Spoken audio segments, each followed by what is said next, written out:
Hello everyone, কেমন আছেন আপনারা সকলে? দেখতে দেখতে দুর্গাপুজোর 4টে দিন জানেন কোন দিকে যে শেষ হয়ে যায়। চলুন আজকে নিয়ে যাব কোজাগরী লক্ষ্মী পুজোর আয়োজনে। মা দুর্গার গমন আর মা লক্ষ্মীর আগমন, মায়ের ভোগ গ্রহণ, পুজো, সমস্ত কিছুই আপনাদের সাথে শেয়ার করব। জানেন লক্ষ্মী পুজোর ছোটদের কলরব, হইচই আর বড়দের সমাগম তথা উৎসবের সমস্ত কিছু আপনাদের সাথে শেয়ার করব। আমি সম্পূর্ণ রেডি হয়ে গেছি, চলুন আপনাদেরকে নিয়ে যাব আমাদের পুজো মণ্ডপে।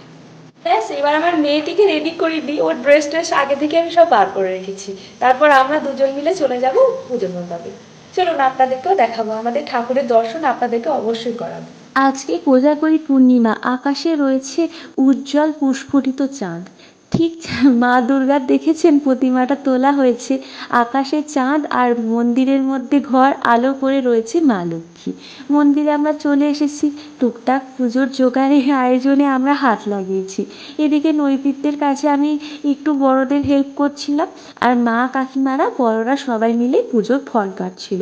জানেন সবাই সকাল থেকে উপোস করে রয়েছে এবং সবাই পুজোর আয়োজনে লেগে পড়েছে।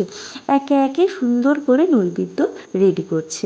সকলে মিলে গোল করে বসে গল্প করছে দুর্গা পুজোয় কে কী করেছে, কার বাড়িতে এখনও অতিথিরা আছে, কারা চলে গেছে, ইত্যাদি নানা রকম খুঁটিনাটি গল্প হচ্ছে।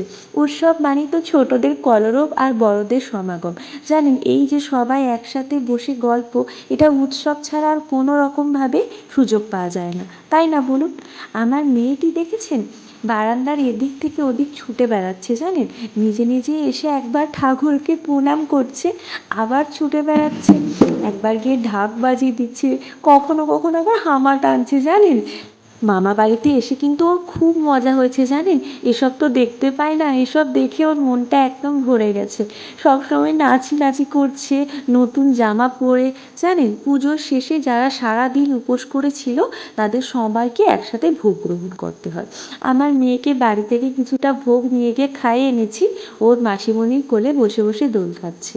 আর এখানে দেখেছেন মায়ের প্রতিমাটা জল থেকে তুলে নেওয়া হয়েছে মা দুর্গার। ব্যাস একে একে সবাই খেয়ে নেবে। আমার বাবার শরীর খুব অসুস্থ, জানেন বাবা এমনি সুগারের পেশেন্ট, 1 বছর 1.5 বছর ধরে ঠিকমতো বিছানা থেকে উঠতে পারে না। তো বাবার জন্য ঘরে একটু গৃহলক্ষ্মীর ভোগ করা হয়েছিল।